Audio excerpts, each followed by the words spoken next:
আসসালামু আলাইকুম, welcome back to my channel. আজকে আমি রান্না করব আলু দিয়ে খাসির কলিজা ভুনা। খাসির কলিজা রান্না করার জন্য আমার লাগবে প্রথমে সিদ্ধ করে নেওয়া খাসির কলিজা, আদা রসুন বাটা, স্বাদ মতো লবণ, ধনিয়ার গুঁড়ো, হলুদ মরিচের গুঁড়ো, জিরা বাটা, পেঁয়াজ কুচি, আস্ত কাঁচামরিচ এবং ছোট ছোট করে রাখা আলু।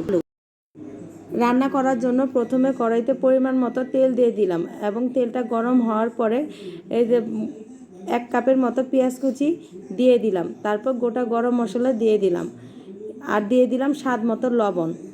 এরপর আমি একটু নাড়াচাড়া করার পরে সব মশলা গুঁড়োগুলো দিয়ে দিলাম।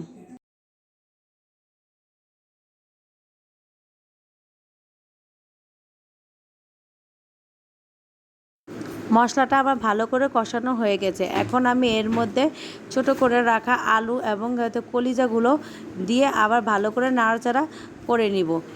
তারপর কতক্ষণ এটাকে কষিয়ে নিব।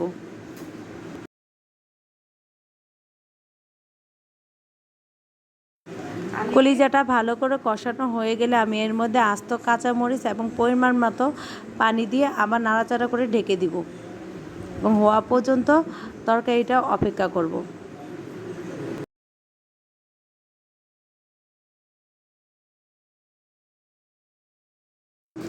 আমি আবার 30 মিনিট পর ফিরে এলাম। ফিরে এসে দেখলাম আমার তরকারিটা হয়ে গেছে। এখন আমি এর মধ্যে ভাজা জিরা গুঁড়ো দিয়ে নামিয়ে নিব। আমার রান্না করা হয়ে গেল আলু দিয়ে খাসির কলিজা ভুনা।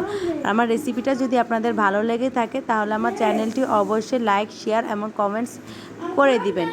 এর সাথে সাবস্ক্রাইবটা করে দিবেন। Thank you.